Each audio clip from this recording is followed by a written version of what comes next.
O capítulo 1053 revelou que Pluton, uma das 3 lendárias armas ancestrais, está aqui, agora, em um ano. Mas será que também não revelou muito mais que isso? Uma complexa trama política que dependia de recursos, alianças e finas movimentações para evitar que todo o universo de One Piece não entrasse em um caos sem fim. O que aconteceu durante o século perdido? Provavelmente essa é uma pergunta que a Robin se faz todos os dias quando acorda. Mas, certamente ela sabe que nunca esteve tão perto de descobrir a verdade em sua jornada. A cada novo poneglyph, a cada nova ilha, um novo fragmento de história, uma nova peça do quebra-cabeça. O quebra-cabeça que não é tão fácil de visualizar se completando. Afinal, não estamos trabalhando apenas com o encaixe das peças, estamos também enxergando as memórias através das gerações sendo usadas para completar uma história de um tempo em que poderosas forças políticas disputavam o controle de 3 artefatos que prometiam deixar o resto do planeta de joelhos. Alabasta, Skypiea, Ilha dos Tritões, Wano. Lugares completamente diferentes. Alabasta um deserto sem fim. Skypiea é uma ilha no céu. O reino de Hyuga está submerso no fundo do mar. E Wano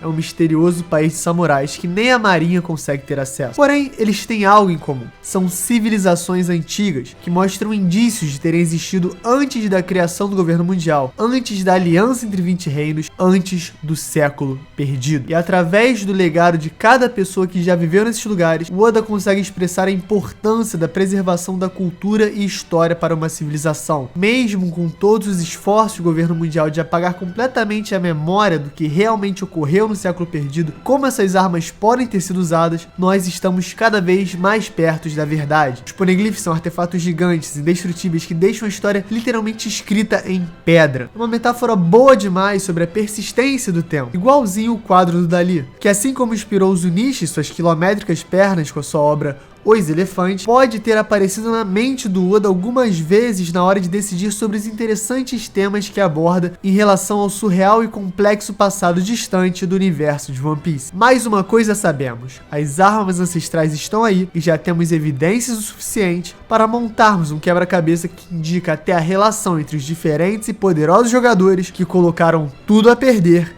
no século perdido.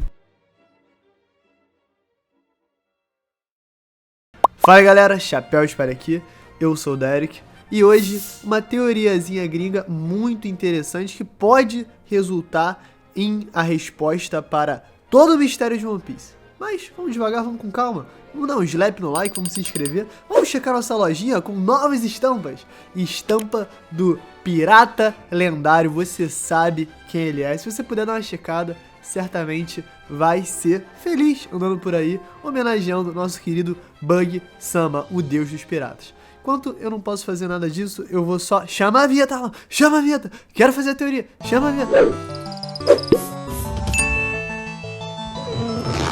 A conexão entre Alabasta e as armas ancestrais é extremamente interessante. Fora ser o palco da introdução do conceito na obra, sob o temor de cair nas mãos do terrível Crocodile, esse reino no meio das areias tem muitas trilhas que podem parecer se perder, mas que com as eras ainda se mantêm quentes. No capítulo 722, em uma conversa com Fugitora, Doflamingo revela sobre o passado do governo mundial. Antes de ser essa grande instituição, eles eram uma aliança entre 20 reinos, 20 famílias reais que decidiram abandonar suas terras de origem e viver em Marijoa, como os verdadeiros reis criadores que controlavam o mundo, os famosos Tenryubitos. Mas temos um detalhe aí.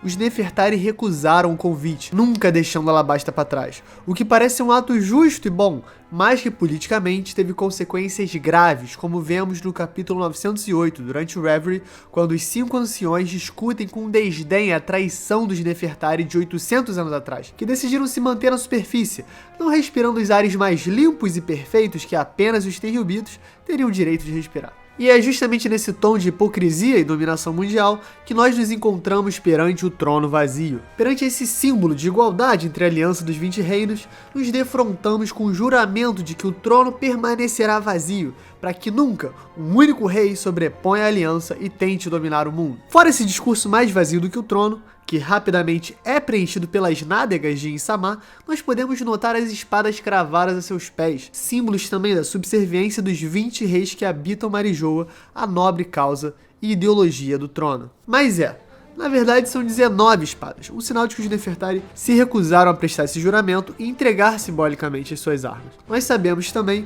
que a influência do Reino Antigo não foi completamente apagada pelo século perdido e pelo governo mundial. Afinal, a gente tem os poneglyphs aí para contar a história. E se foi no momento da recusa do juramento que Alabasta foi garantida o poneglyph que denota o paradeiro de Pluton? É lá no sarcófago dos reis que Robin encontra esse poneglyph no capítulo 202, o poneglyph que revela a localização de Pluton, o mesmíssimo mencionado por ela no 1053, 851 capítulos depois. E curiosamente, uma espécie de poneglyph irmão também se encontrava em Xandora, um lugar que tinha várias evidências de ser parte do Reino Antigo há tantos séculos atrás, contando até com inscrições com os mesmos ícones que compõem a língua dos poneglyphs para sinalizações que pareciam banais para aquelas esquecidas ruínas. O poneglyph de Alabasta revela a localização de Pluton. O poneglyph de Xandora revela a localização de Poseidon. Dois poneglyphs com o mesmo propósito, encontrado em reinos que parecem de alguma maneira ser alinhados ao Reino Antigo. Mas porque entre os 20 reis, os Nefertari de 800 anos atrás recusariam o convite para se tornar um Tenryubito e viver em Marijoa como um dos reis criadores?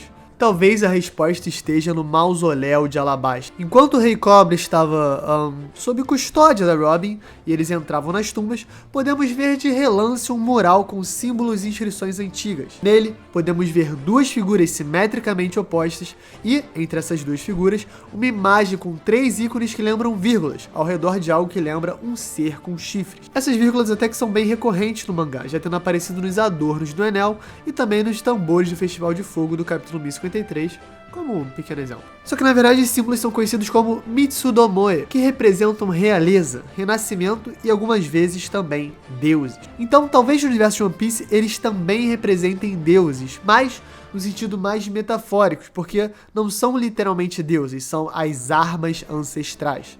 E se esse for o caso, podemos interpretar a imagem vista no mausoléu real como duas figuras opostas tentando selar o poder das armas ancestrais. E talvez esse tenha sido o propósito original da aliança que formou o governo mundial. Prestando bastante atenção, podemos ver que uma das figuras lembra Anubis, o deus egípcio dos mortos, e do outro lado vemos um ser alado. Isso pode sugerir que esse ser de identidade desconhecida pode ter sido um ancestral lunariano ou de Xandora, duas raças que naturalmente têm asas. No entanto, analisando melhor esses símbolos Tomoe em Wano, lá só tem 2 vírgulas, entre aspas, nos tambores do Festival de Fogo, ao invés de 3, como com Enel e na inscrição de Alabasta. Isso pode ser uma pequena dica do Oda, provavelmente uma das armas ancestrais está realmente desaparecida. Não é curioso o Oda ter acabado de tirar um break para preparar a saga final de One Piece, termos mais de 1000 capítulos, mas ainda não sabermos absolutamente nada sobre Uranus? É possível que isso nos leve até a resposta do porquê o rei Nefertari do passado não aceitou o juramento do trono vazio e possivelmente mudou de lado, sendo considerado até hoje um traidor junto com a sua família e todos seus descendentes. É possível que Musama, misterioso personagem, tenha sido uma das figuras que tentou performar o ritual de selamento, porém, tentado pelo poder que via diante dos seus olhos, decidiu tê-lo só para si. E seguindo a deixa dos Gorosei, provavelmente esse é o motivo que levou os Nefertari a recusar o juramento perante o trono vazio, e posteriormente se tornarem os Guardiões de Pluton, os Guardiões do Poneglyph, que tinha a resposta da localização exata dessa lendária arma ancestral. No mausoléu real, nós não encontramos simplesmente uma peça histórica, nós encontramos um conto de cautela para que os Nefertari não esqueçam o que representam e por que negaram fazer o juramento. Podemos até especular que os próprios Nefertari podem ter avisado os Kozuki das verdadeiras intenções de Musama, a vontade de ter todas as armas ancestrais sob seu comando. Isso então teria levado à criação dos poneglyphs, para inscrever e encriptar a verdadeira história do mundo, além das localizações de Pluton e Poseidon, assim tornando Alabasta a guardiã de Pluton e Xandora a guardiã de Poseidon. Pode explicar mais alguns detalhes importantes. Se Mustafá de fato tinha Uranus, talvez foi dessa maneira que os lunários foram extintos, e por isso eles são representados no Mausoléu dos Reis em Alabasta. Isso também explica porque durante o Reverie, Imo atravessou o pôster de Tira-Roche com uma espada, enquanto segurava ameaçadoramente o pôster de Vivi, duas lembranças literalmente vivas do seu maior fracasso. Isso também explicaria porque as ruínas de Shandora parecem ter sobrevivido a uma grande batalha antiga. Mas a maior revelação é que isso explica o porquê de não sabermos absolutamente nada sobre Uranus, porque o Oda já mencionou essa arma antes na história, porém com outro nome.